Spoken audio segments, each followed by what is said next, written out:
There are some where he hands them to me. I'm like, oh. And then I'm like, it feels weird to be like, oh, right back in the slot. Right. Like, and just leave that emotion at CVS where it belongs. Right.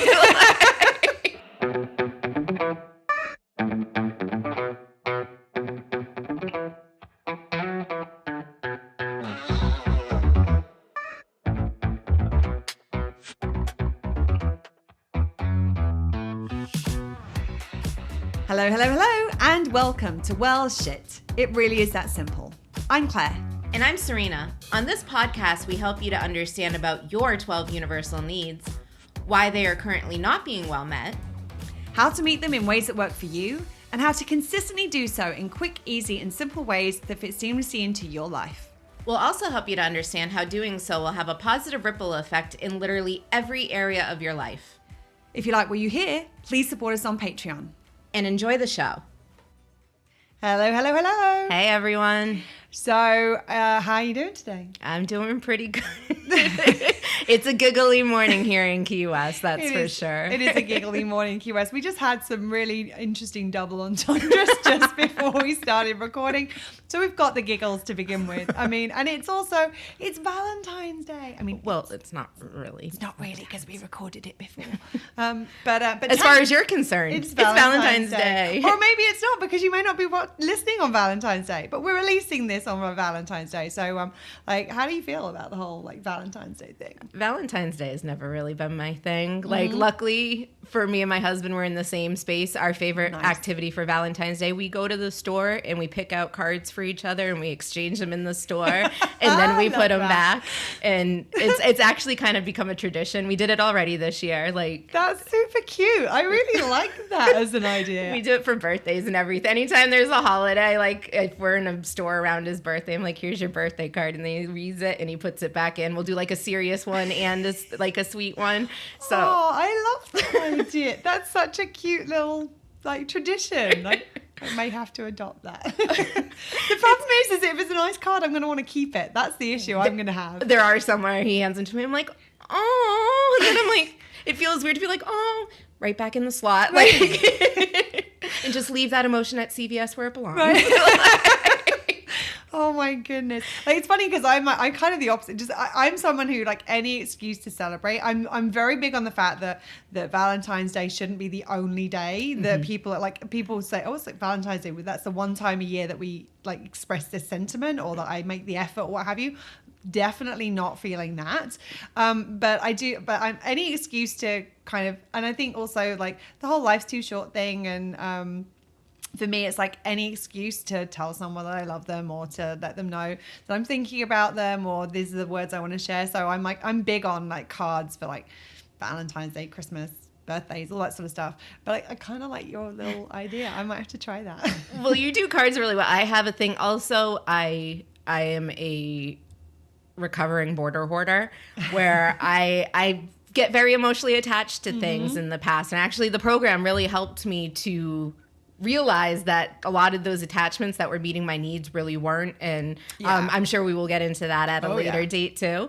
But with cards, the sentiment, I have trouble throwing away that emotion and that sentiment. And I have amazing friends that love to write me these long cards, yourself included. And it's I can't throw this away. So then I have a stack like this thick. You know the secret. As someone who used to travel full time, take photos pictures. and I don't know whether I've shared this on one of the previous episodes, but actually my screensaver and my wallpaper on my laptop are all of my favorite memories. They're either moments with friends or and I actually have a lot of those.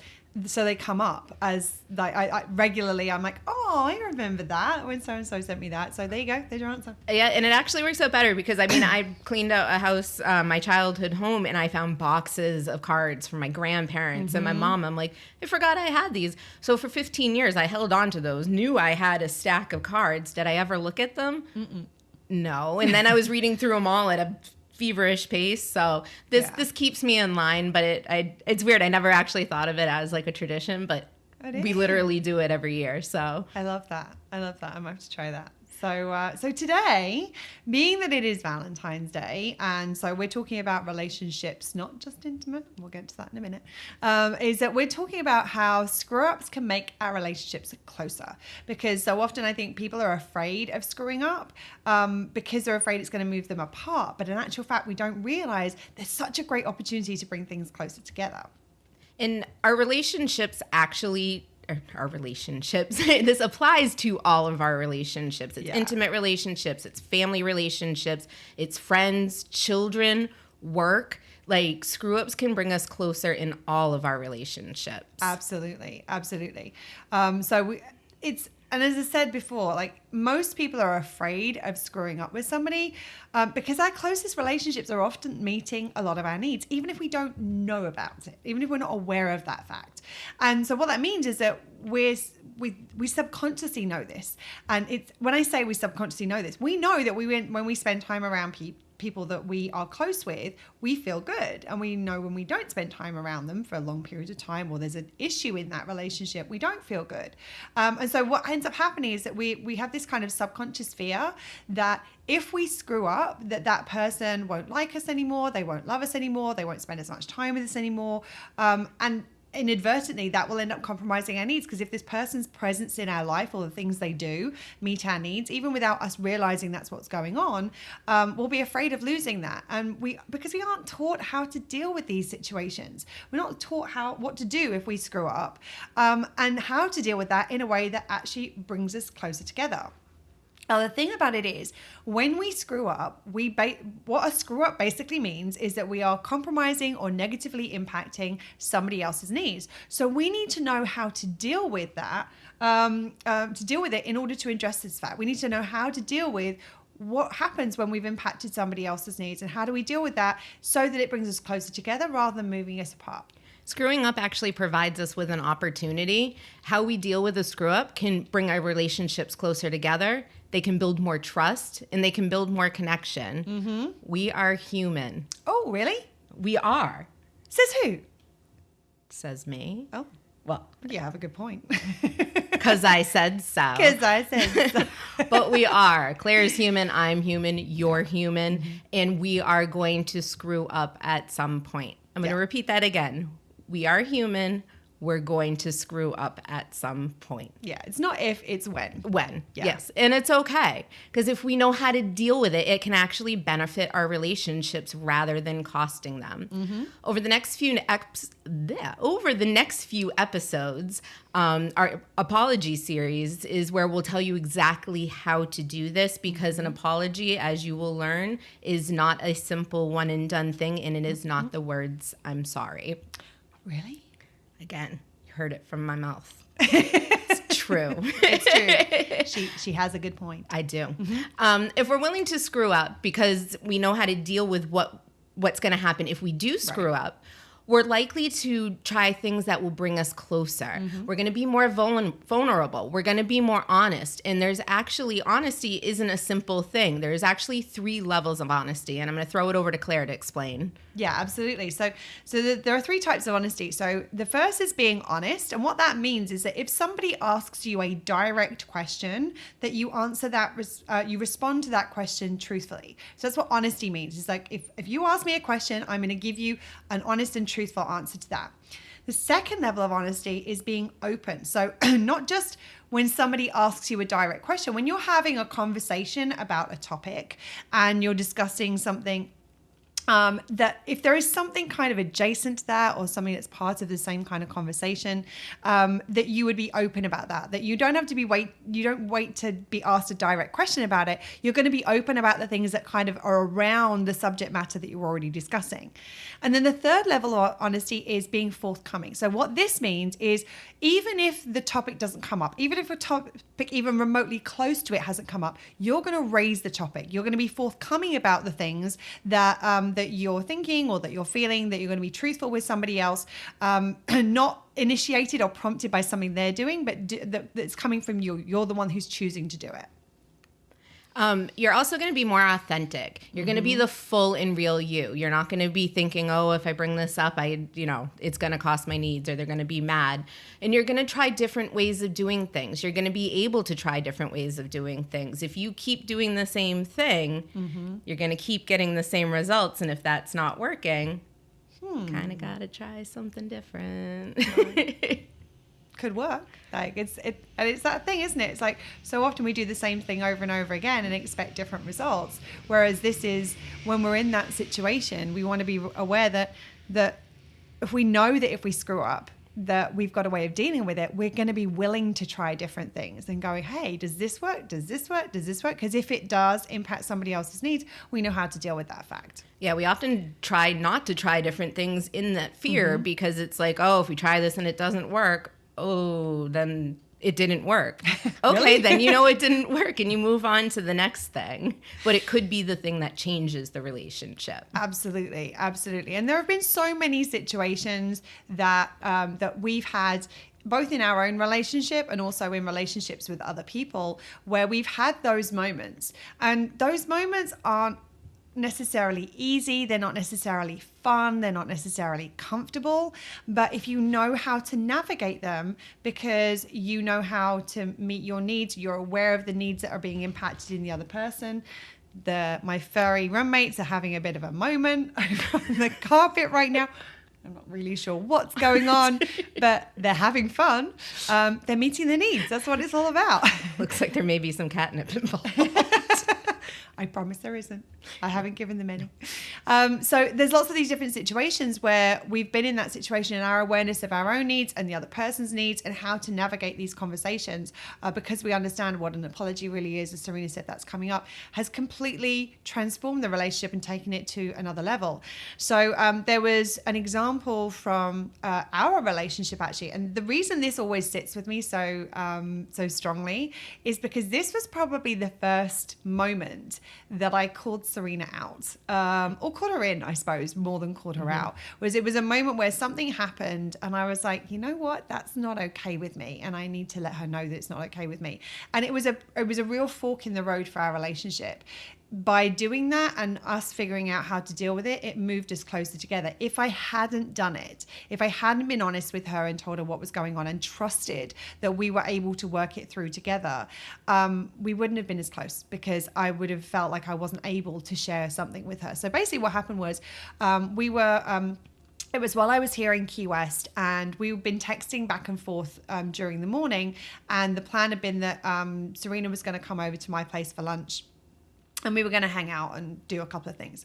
That's the kind of general gist of the situation. But she had quite a few things that she had to do at home. She was organizing and sorting through some stuff. And so she said she was going to keep me posted as to the situation. And now I know how Serena can get. And when she gets kind of sucked into a task, like she can sometimes lose all concept of time, all awareness of the outside world. Like you can kind of fall down a rabbit hole at times, right? Yeah. Just call me Alice. No, you're the Cheshire Cat. I am the Cheshire Cat. So for those of you who don't know, we had an Alice in Wonderland themed birthday celebration that Serena threw for me a couple of years ago. And I was Alice and Serena was the Cheshire Cat, just to give context to what I just said. Not just some random reference. Well, it was a random reference, but it actually meant something.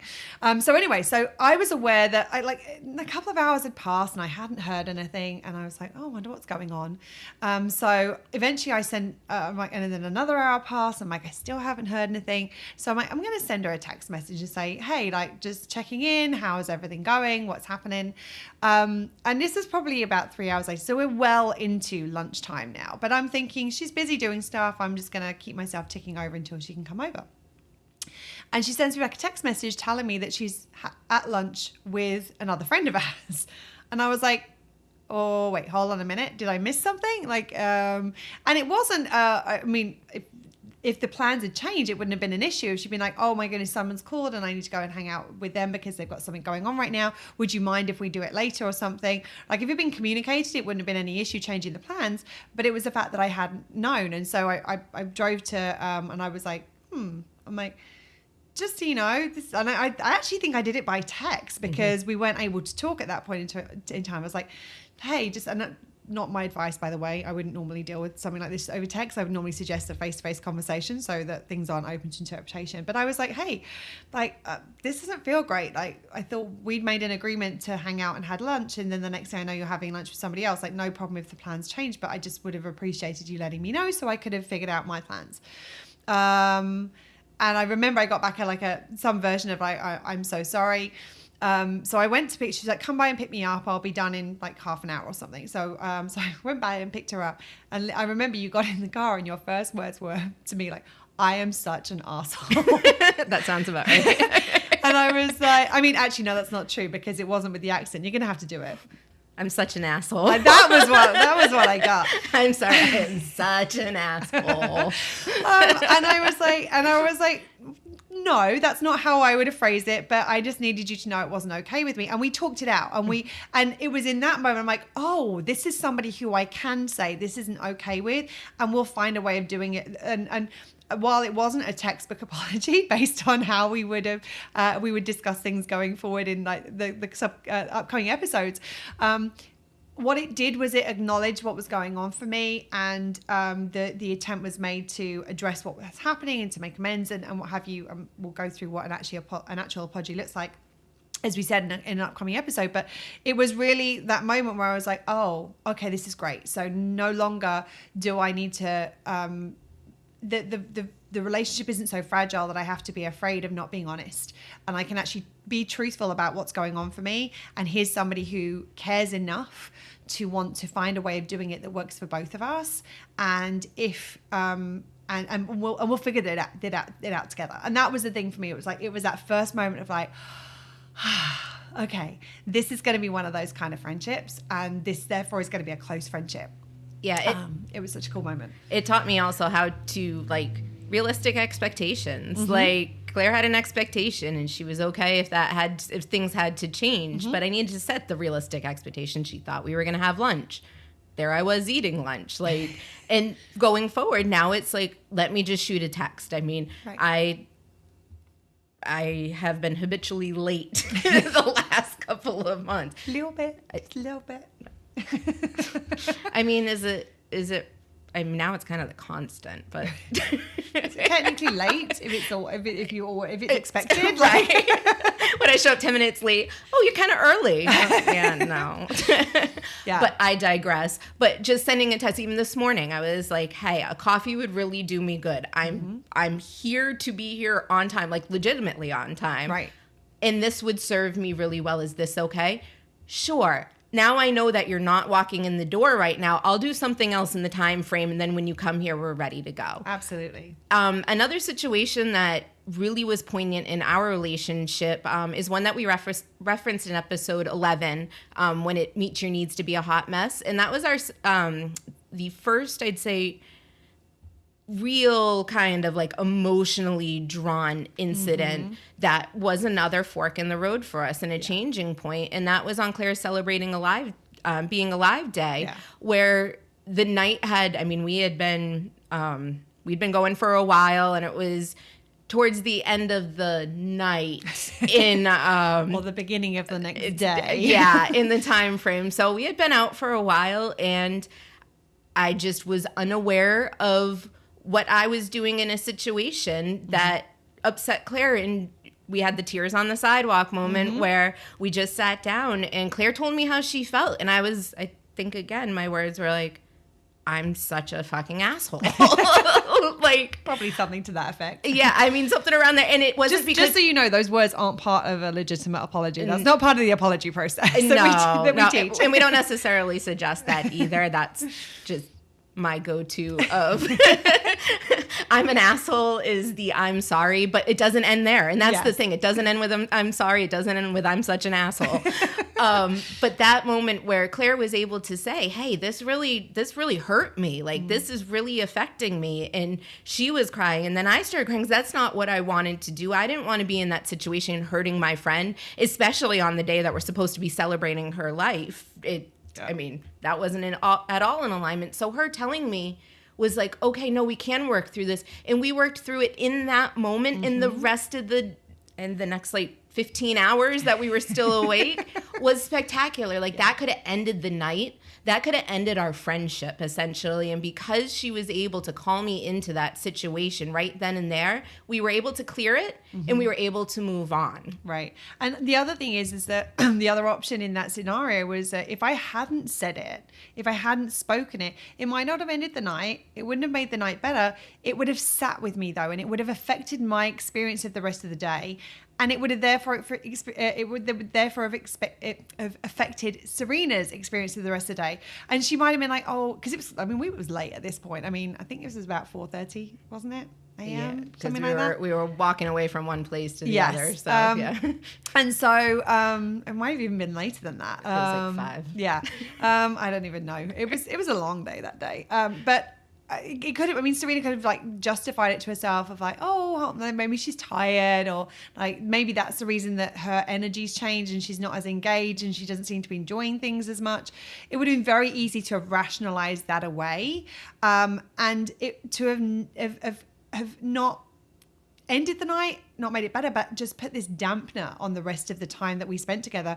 And the rest of the time we spent together was amazing, because we cleared it and because we dealt with it in a way that even in that moment, it brought us closer together. Well, and if we hadn't cleared it right then and there, because some people are like, oh, this isn't the right place to do it. This isn't the right time. Okay, so you put that under. That doesn't go away. That emotion is there. Those feelings are there and they need to be expressed. So you can not say anything and then you compound it. Right. And that night might have gone smoothly, but the next night, or the next day, or the next week, and then that's still in Claire's brain, and I'm like, oh, it was great. Yeah. She kind of gassed out at the end of the night, but when we address it, then there's nothing going forward. It doesn't go into the next day. It doesn't go into the next week, because eventually it gets too far behind you and you're like, oh, well, that happened so long ago. Yeah, absolutely. Absolutely. One of the other areas that I have seen this happen a lot is at work. I have developed a very close relationship with my boss because the other work, by the way. The other work, yeah, sorry.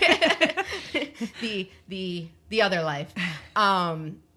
It's brought me a lot closer to my boss, because if I screw up at work, I go and I'm like, hey, this just happened. Okay, let's figure out how to fix it. And because immediately I wasn't hiding anything. Right. And when you bring it forthright and up, just say, this is what's happening, we work through it. Right. And then my boss was like, hey. Welcome to Key West. I could have talked through that. You could have done. I wanted to give him a moment to fly in peacefully. But being able to go to her and say, hey, I messed up. Hey, this needs to be fixed. We worked through it together. Right. And I learned it wasn't the end of the world. Like, not that I wanted to screw up, but if I did, I wasn't scared of it, because right away we were clearing this stuff. We were fixing this stuff. And she was able to come to me and say, like, call me out or call me in, and I could do the same to her. And it really fostered that relationship of being open and being honest through those mess ups. We work through them, and when you work through something, you become stronger. You learn from it. You can progress. Absolutely. And there have been other situations like the other way around in our relationship, even in our business relationship. So I remember when we first launched the You First video. So if you're not aware, if you go to the universalneeds.com website, there is a video on there called You First, which is explaining how to meet your needs, how to release the guilt around meeting your needs. And one of the things that we talk about in that video is being self first. And because we wanted to make it as easy as possible for people to understand and easy as possible for them to be able to visualize, we provided a PDF that went with it that showed the triangles with the selfless, selfish, the unmet needs, and self first. Now we put it out. And it had been we've been promoting it for a while. And then one of my contacts reached out to me. He was like, hey, I think that your PDF might be the wrong way around. And I was like, what? How is that possible? And I pulled it up, and sure as shit, there it was. That it was the selfish and selfless had been flipped over by mistake. Now, this was at a time when I was very, very low resource because I've been working around the clock to get the new website launched, and I've been sort of I'd been spinning a million different plates to try and get us over the line and get all the promotion done and everything. And I'm going to be honest, this was one of those moments where I was such an asshole, like where how I handled things with Serena was, I was like, why did you change them over? Like that was something that was done intentionally. I mean, just to fuck with you. Exactly. Just because it would be fun. Like, I mean, I thought it would be really good to have our promotional material wrong, like to confuse the hell out of people. It elicits conversation. Right. Well, that it did. But even the question I asked was like, well, why did you change it? And I said, if I'd been more conscious of what I was doing, it was obvious it was a mistake. It was not something that was done intentionally. But what was really interesting was that in that situation, even then, it was, especially in a work context, I think Serena, I mean, we're very good at understanding. One, we understand how to meet our own needs. So when the other person does something that doesn't sit well, we know how to support ourselves in that moment.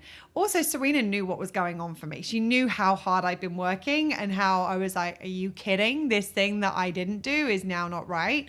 And why I was in that space. So she didn't say anything. But the interesting thing was, I caught it. And when I realized how I'm being an asshole right now. I need to speak to her about this. So I said to her, I was like, I just wanted to say, I'm so sorry. And I'm so sorry for like, if what I said sounded accusatory. And she's like, it did sound accusatory. And I'm like, actually, it wasn't if it sounded accusatory. It was accusatory. Like how I was dealing with things was not okay. I was accusing you of doing something that made this wrong. And I held my hands up. I said, I'm so sorry. That was completely not how I want to deal with you and our business relationship. This is not how we do things.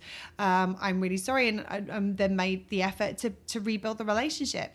But this is the thing. You don't have to wait for somebody else to call you out to deal with this. You can call yourself out. If you realize and I do this all the time, there's so many moments with different people where I'm like, we had one earlier this week actually, where I was yesterday. like, was it yesterday? What's today? No. Oh, no. No, it was Friday. It was end of last week. That wasn't yesterday. It wasn't yesterday. It feels like it.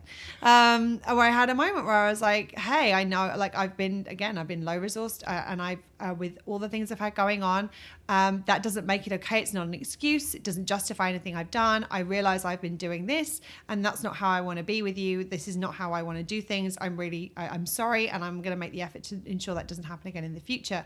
Like, so and the thing is that when you do that to yourself, I don't think that the self-first thing was the first time I did it with myself. I'm sure I've done it before that. But I remember having a conversation with the two of us where you said to me, oh, like me calling myself out made it easier for you to call me out. Mm-hmm. Right. And it also made it easier for me to call myself out as well. Right. Because when Claire's low resourced, because we're friends, we're business partners, we give each other a lot of latitude because we know we're very in touch with each other and we know where each other is at. So yeah, if I know Claire's stressed out or tired and we do this with our significant other. We do this in all of our relationships. Right. The thing is, I don't want to add more to her plate, but knowing that when she gets a moment to sit down and let it settle in, she'll probably call herself into it. And if not, then I can handle it when it feels appropriate. Right. So it puts choice back on the plate, which is nice. Like she may have not had the capacity in the moment to be like, hey, ooh, like I caught that. Yeah. Okay, let it sit. Oh yeah, I did do that, didn't I? Mm-hmm. Let me address that because she's probably thinking about it. And if not, you're addressing it anyway. There's nothing that's going to harm out of addressing that. And the thing about it is that a lot of the time people in these situations think that when you're screwing up and you're addressing it, you're doing it for the other person. That's not the case. Clear your own conscience. And it's about you showing up in integrity, and that actually meets one of our needs. One of the needs that sits in the trunk of our tree, our value need, is about us honoring ourselves and honoring our integrity and showing up as the person, valuing ourselves enough to show up as the person that we want to be. And when I do that, I'm yes, of course, I do it because I want to make sure I'm respecting and honoring our relationship, and that I'm showing up for us and for our friendship and our business partnership in the way that I want to. But it's more me being in integrity with myself.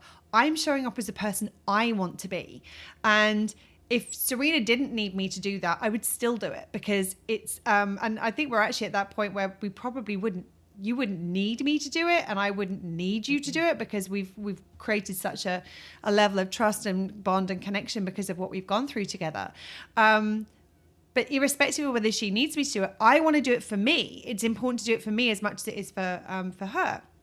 I had another situation with a friend of mine where we message back and forth a lot on WhatsApp, because we're not in the same country, and we'll often send each other like funny images or videos. It's one of our ways of kind of connecting with each other. And she sent me a video, and it didn't land that well with me. There was something in it, and it wasn't that it was offensive. It's just it didn't resonate with me, and I felt a bit uncomfortable when I was watching it. And again, it was one of those moments where I knew she shared that with me because she thought it was funny, because she thought it would make me laugh.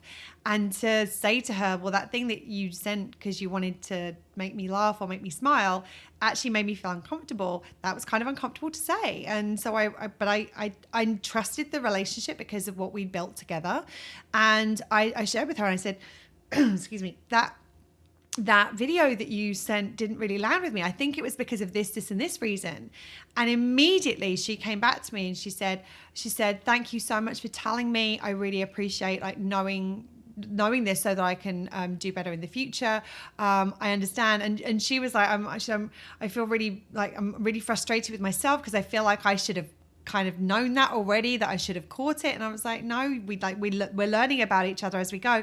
The key is that we both care enough to want to learn and to want to do better and to want to bring us closer together. And that's the key with this.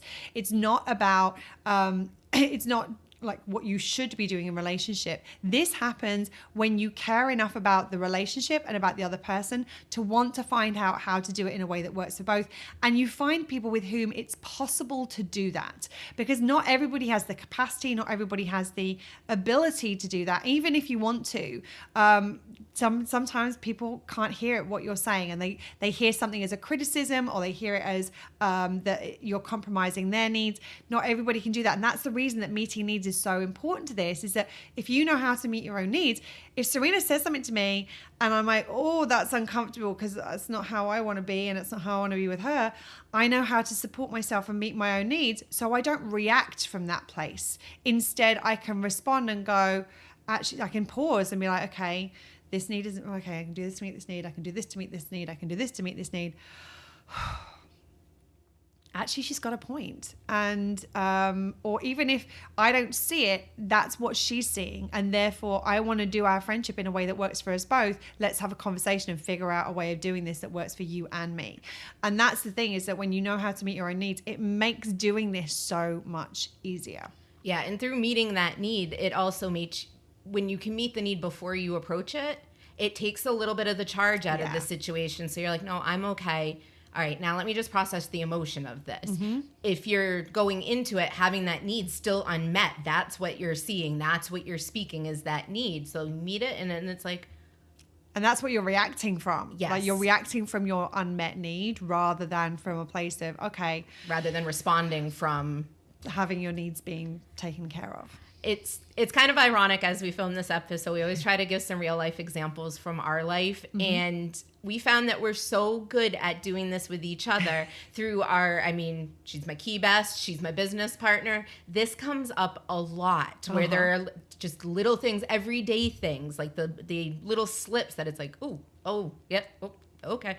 Yeah. And we're navigating through that, but we clear them and we do this process. We meet our needs. We talk about it. We call each other in. We call each other out, however you would like to say it. We call ourselves into conversations. Mm-hmm. And because they're dealt with so effectively, nothing's held on to. And we were sitting there, we're like, well, I know this has happened, but I can't remember anything because it's just gone. It's not even in the subconscious anymore, which it's such an amazing feeling to be like, wow, I'm not holding on to anything. Like, think about your relationships and think of the little things you're holding on to. Mm-hmm.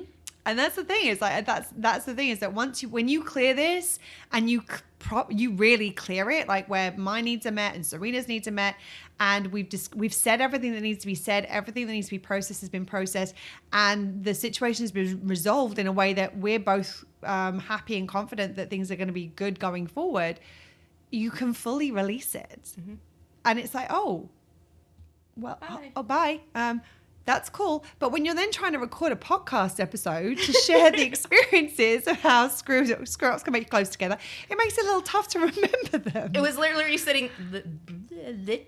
sitting there for about 10 minutes. I'm not exaggerating. We're like, Well, we know we have these. It happens all the time.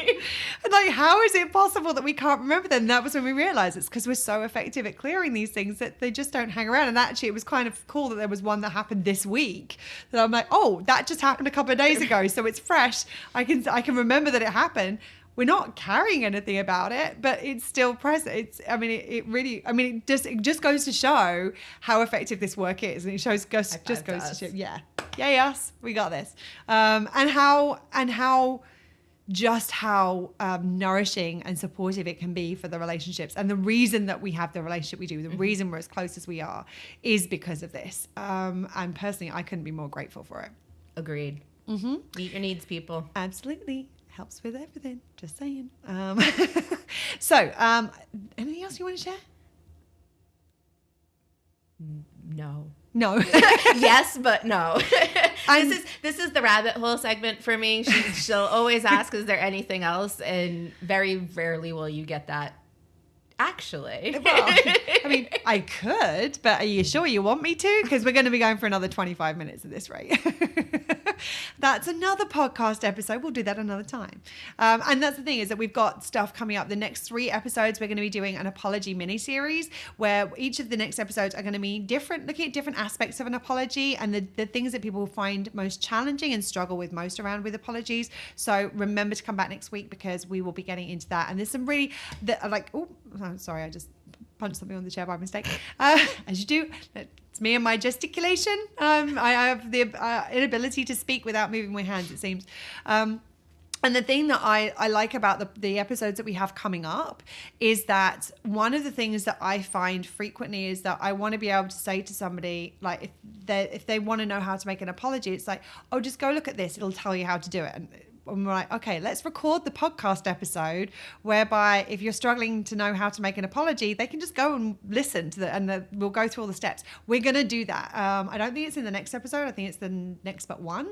But the next episode, we're actually going to look at what happens when an apology actually damages your needs or damages needs, maybe yours, maybe somebody else's. But that's one of the things people don't realize is that if you don't do an apology in the effective way, it can actually work against you. So I'm super excited to get into that. Me too. It's actually funny because this weekend I had it come up a couple of times and I'm like, just about to record a podcast on that. Like, tune in. The apology, come back. Come back. Yeah, come back. Okay, well, that's it for today. Thank you for being here. Thank you for listening. We love you. Take care. Stay safe. And remember to keep meeting your needs. Have a good one, guys. Bye. That's it for today. If you like what you heard, please subscribe, rate, and give us a written review, as it will help more people find us. And remember, if you know how to deal with it, a screw-up is actually an opportunity to get closer to others. Well, shit. It really is that simple.